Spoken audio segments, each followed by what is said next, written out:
Critical hits have been a staple of Pokemon since the very beginning. Nearly every attack has a small chance to do extra damage, which makes the game less predictable, for better or worse. Many video games over the years have featured critical hits, but what if Pokemon wasn't one of them? Well, my name is Matt, and that's what Elias and I are going to explore today. Alright, let's get started. What's up, I'm Elias, and critical hits not existing would be most noticeable in Generation 1. In Red, Blue, and Yellow, crit rates were off the charts. In modern games, every Pokemon has the same chance to get critical hits on any given move, ignoring stuff like Super Luck and Lucky Chant. But in Gen 1, each Pokemon's crit chance is tied to their base speed. The faster your species is, the more crits you score. Electrode is the fastest Pokemon in the game with a base speed stat of 140. By dividing that speed stat by 512, you get the Pokemon's crit rate. 140 over 512 is about 27.34%, so Electrode crits more often than a quarter of the time, which is, well, frankly disgusting. Go to jail. Go directly to jail, do not collect $200, do not pass go, blah, blah, blah, blah. You got the order wrong. It's I got the order wrong. It's fine.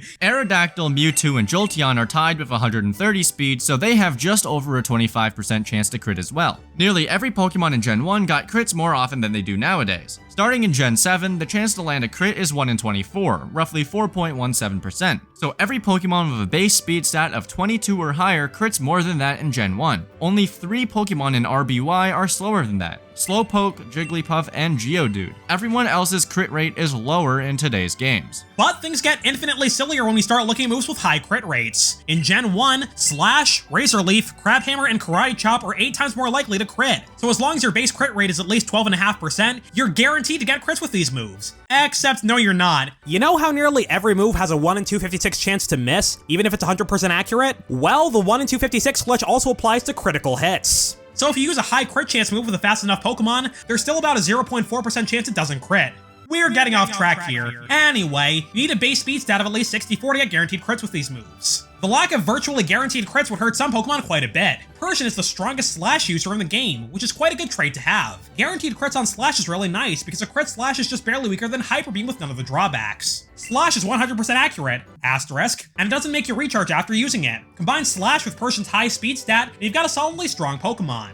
Outside of Slash, though, Persian doesn't have much to do. Its physical coverage in Gen 1 is literally non-existent. The only physical moves it can learn are Normal type. There's a plane flying over Elias' house. Your fault. So if there were no critical hits, Persian would just kind of exist. Go girl, give us nothing. Venusaur and Victory Bell can learn Razor Leaf, so they would lose guaranteed crits as well. Not gonna lie, I thought more Gen 1 Pokemon could learn this move, considering there's like a million grass types in Kanto. But nope, just these guys and their pre-evolutions. Anyway, that's pretty rough because there's not many grass type options. There's Mega Drain, which is 40 power, so that's a no. Solar Beam is stronger than even a crit Razor Leaf, but it takes 2 turns to execute, and there's no way to speed that up in Gen 1. Sunny Day and Drought don't exist, and neither does, whichever herb speeds up moves to the charging turn. Who cares? Okay, I care, it's the power herb. Not having critical hits in Gen 1 would also make stat boosting moves more reliable. In modern games, any stat stage changes that reduce damage are ignored if you get a critical hit. So if your attack has been lowered or your opponent's defense has been raised, a critical physical move will ignore both of those. But in Gen 1, crits ignore all stat changes, not just the negative ones. So if you've used Swords Dance twice to triple your attack, a critical hit will actually do less damage. Actually, no, it's even worse than that. In Gens 2 through 6, critical hits deal double damage, but not in Gen 1. In fact, the amount of damage crits do is based on your level. A level 5 Pokemon will deal 50% more damage with a crit, and a level 100 will deal 95% more damage. So critical hits will never reach a 2x multiplier in Gen 1. That means crits do even less damage if you use Swords Dance once. Not much less, but still less. If critical hits didn't exist, moves like Swords Dance and Amnesia would become more reliable in Gen 1. You'd be able to use them multiple times and always do the full amount of damage. That would be handy for Pokemon like Scyther and Mewtwo. They typically run stat boosting moves, but they also have some of the highest crit rates in the game, and over 20% chance to crit is nothing to sneeze at. Just think how many times you've missed Hydro Pump. I have never missed Hydro Pump in my life. This is a true story.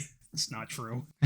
I've never missed Hydro Pump because I've never used it. That is not true either, I don't think. No, I've used Hydro Pump. You just showed me a bunch of Pokemon that you caught that no Hydro Pump. Earlier on, we mentioned 2 moves with high crit chances, Slash and Razor Leaf. There's quite a few more out there, like Shadow Claw, Stone Edge, Ivy Cudgel, and Karate Chop. If I were to guess, I'd say these moves will probably still exist, just with different secondary effects. Honestly though, Ivy Cudgel could stand alone without an additional effect. An Earthquake clone that changes types to match Ogerpon's mask is pretty good on its own. Moves like like Shadow Claw and Slash would probably have a higher base power to compensate for the fact that they would do less damage overall with no high crit chance. So who knows, maybe Shadow Claw would wind up being 80 power, which would put it on par with its special equivalent Shadow Ball. But there are some moves that probably wouldn't exist at all if there were no critical hits. Frost Breath and Storm Throw are 60 base power moves that are guaranteed to crit, effectively making them 90 power in modern games. But if crits didn't exist, there would be pretty much no reason for these moves to exist. There are some guaranteed crit moves that would probably stick around though. Flower Trick is Meowscarada's signature move, and Urshifu's 2 forms have guaranteed crit moves of their own, Wicked Blow and Surging Strikes. Nowadays, most starters and legendaries have some sort of signature move, so these moves would probably just have different effects, and their power would likely be higher to compensate for the lack of critical hits. Removing crits would also make Nuzlocke challenges a lot easier. Nuzlocke rules vary from game to game and from player to player, but 2 basic rules define what they're all about. You can only try to catch the first Pokemon you encounter in each new area, and if you fail to catch it, you don't get to try again with the next Pokemon. In other words, if you encounter an Abra, good flippin' luck. You get to throw a whopping 1 Pokeball before it teleports away. The second rule is that if a Pokemon faints, it's permanently dead. Elias is dying over, on the side. I'm just doing some calisthenics while I wait. And you can't use it for the rest of the run. You have to either put them in a box or release them for good. For the most part, you don't need much of a game plan for gym battles in a normal playthrough. Pick a Pokemon with a super effective move against the leader's specialty, spam that move till their team is extinct, done. If your plan A faints, you can revive them later at the Pokemon Center, and even if you lose the battle, you can just try again with the same team. But in a Nuzlocke, you have to be way more careful in your planning for major battles. You have to beat every fight on your first try, and with no way to revive your Pokemon, you have to make sure they can survive a hit or 2. Critical hits make that a lot more dangerous though, because at any point your opponent can do double damage to you at random. If you run a damage calculation and you see your current Pokemon will die to a critical hit, you should probably switch out to a different Pokemon that can take any hit your opponent dishes out. Your Pokemon are more likely to survive that way, and that maximizes your chance of having a good team for the Elite Four, or if you're playing Sword and Shield, the Elite Zero. Anyway, I'm gonna drop and give you guys 20. As Matt drops and gives us 20, I'll continue. There's also a third... That's 0.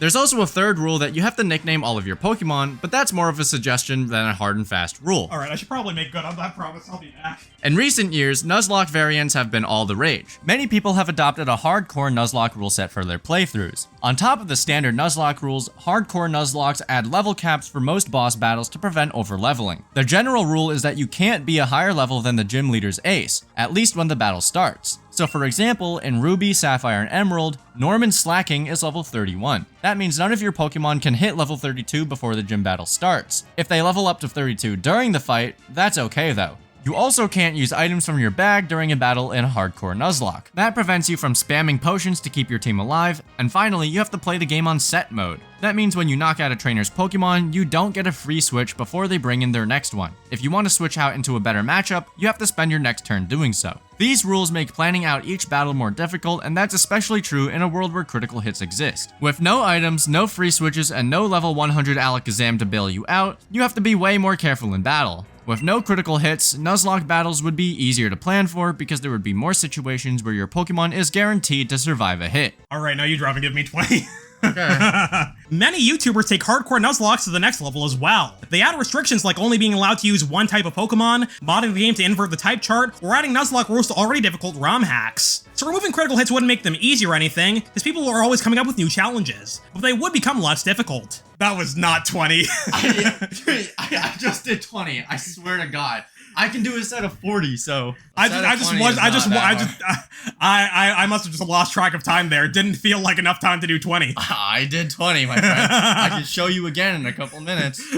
Critical hits are so important, in fact. Flygon HG ends each of his videos by reminding you to always play around them. Lovely guy, by the way. You should go check out his channel. You have to keep crits in mind during a Nuzlocke, so removing them would make Nuzlocking a lot less stressful. You know, as much as I love watching Nuzlocke videos here on YouTube, I've never actually finished one myself. Leave a comment if you'd like to see me do one for a video. Leave a comment if you'd also like to see Elias do one. I would die. For more videos like this, subscribe to MEPlaysGames, and stay tuned after the video to listen to our podcast, MEPlaysGames. Today I'm gonna have Elias try to guess world records, like how many Rubik's Cubes Graham Siggins can solve blindfolded in an hour. A bunch of moves, items, and abilities would have no reason to exist if there were no critical hits. Focus Energy raises your critical hit ratio by 2 stages, bringing your odds from 1 in 24 to 1 in 2. Sorry, I'm out of breath from it.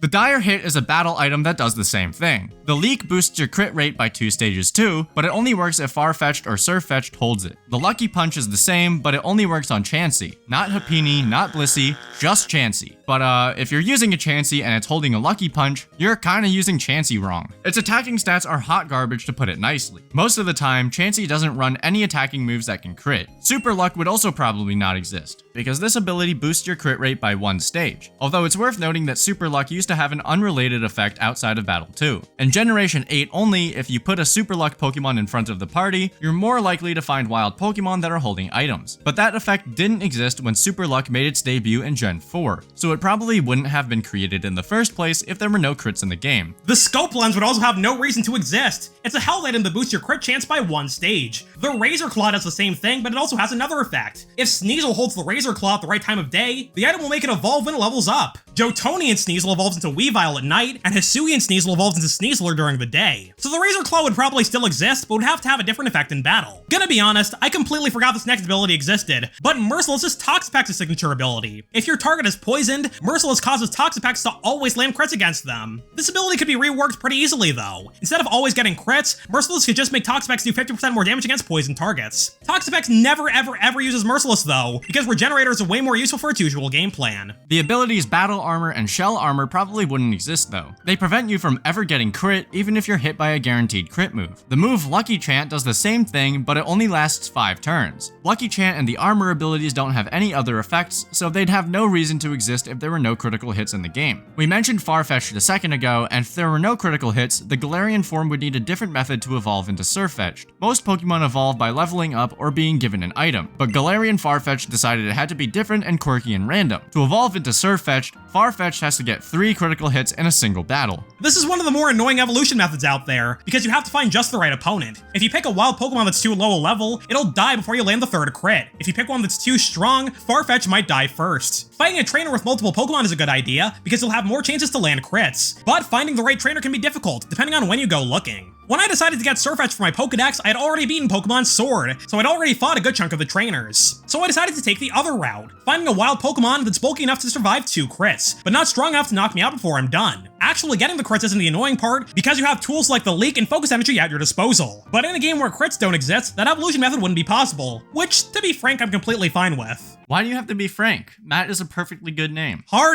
comedian of the century right here, folks. Excuse me, you're the one who wrote that joke. Most setup sweepers in competitive play will raise their offensive stats in some way. Their goal is to knock out Pokemon as quickly as humanly possible, and certain stat boosting moves help them accomplish that goal. You can use moves like Nasty Plot to boost your special attack, Dragon Dance to boost your attack and speed, and so on and so on. But some Pokemon will sweep by boosting their defensive stats. Moves like Cosmic Power, Iron Defense, Acid Armor, and Amnesia raise your physical or special defense, and then you can sweep with moves like Body Press, Power Trip, or Stored Power. Body Press replaces the user's attack stat with their defense in the damage calculation, so the higher your defense, the more damage you deal. Stored Power and Power Trip gain 20 power for each stat boost you have. Iron Defense boosts your defense by 2 stages, which makes these moves 40 power stronger. These sweepers can take a while to set up, because you need quite a few defense boosts to get going. But if you're sitting there boosting your defensive stats, your opponent will have a hard time knocking you out. At some point, their only hope is to start getting critical hits, hence the name Crit Me Not Sweeper. Crits break through all the defense boosts, and deal damage like you haven't been boosting your stats. But since it takes a long time to sufficiently set up, your opponent has a lot of chances to crit you. That means it's a risky strategy to go for, although they saw a rise in popularity in Gen 8. If crits didn't exist, defense-based sweepers would be more viable. Well, that's all we got for today. Thanks for checking out our video, and be sure to subscribe if you enjoyed yourself. Stay tuned for MEPlaysGames by clicking the link on the end screen, and we'll see you next time. Good night, fellas. Sleep well.